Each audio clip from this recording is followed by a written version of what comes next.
Hey, good afternoon, everyone. It's Tuesday here. Just gonna recap some of the action in the markets over the last couple days. After the news of the bank closures this weekend, where the Feds took over a couple of banks, just to see how it played out and what was going to happen here in the grain markets. So let's start off with corn here, and it looks like it's kind of basing a little bit. Now we have an engulfing bar here.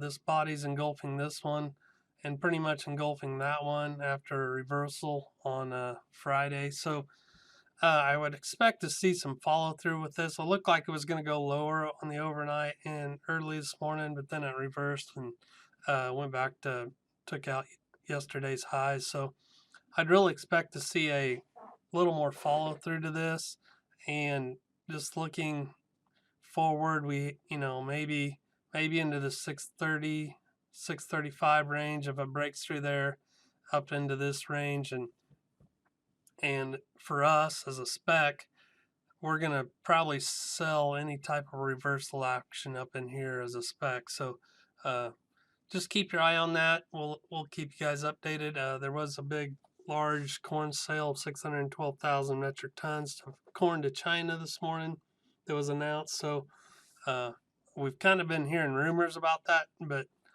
it was confirmed here this morning from the USDA. I'm going to flip over to the weekly chart here. The weekly still looks weak. That's why we're any kind of uh, movement up is where we want to kind of resell it as a spec. It's just there's not a lot of strength to this at this point. We're below the weekly cloud. Uh, so anything up in here, we probably want to look at selling any type of reversal action.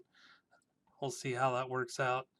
I do want to pull up uh, the spreads. We talked about this a while back about how the spreads are starting to look weak, and here's been the action. We're off over 30 cents here, kind of seeing a bounce here today on that spread, but it's been fairly weak here since January, late January.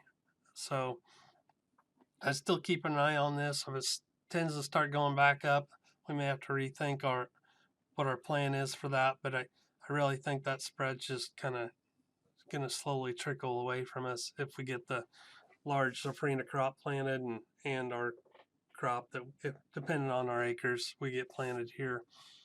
Uh, just going quickly to the corn bean spread.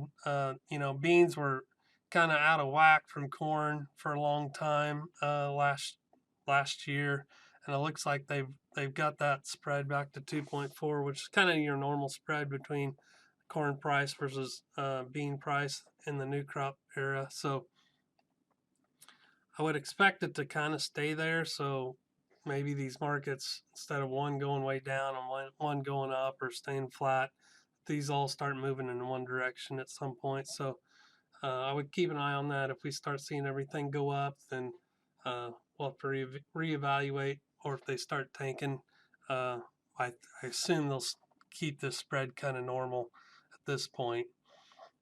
Beans. The May beans did have a reversal today. It was right off the bottom of the daily cloud. As a spec, we covered our short beans late in the day today. Sorry I didn't get that text out, but uh, I would if I was short beans, I'd kind of just keep an eye on it. If it keeps going up, I'd probably get them covered and just kind of see it action. And one reason we did it is not only the reversal, but it's pretty easy for me is to be short from right here down. I mean, I want to sell everything I can below 1477. There's really good support here. If it breaks away, I really think these numbers start coming into play at 1450, even down to 1394, and if it gets really rambunctious, we might close this gap down to 1350. So I would sure keep my eye on that number, 1477 in the May contract. And another big reason is, all the Brazil beans are coming into play, and also the weekly 1477 is a big number. So for the weekly crowd, the longer day traders. I mean, this number is big. We could see some real exuberance coming down out of that cloud from there. So that's another reason that 1477 is big for us, and I think we really need to be selling as much as we can below there as a spec. And if you have any cash beans, I sure wouldn't let that number get away from me. The November beans, that this chart is not strong at all.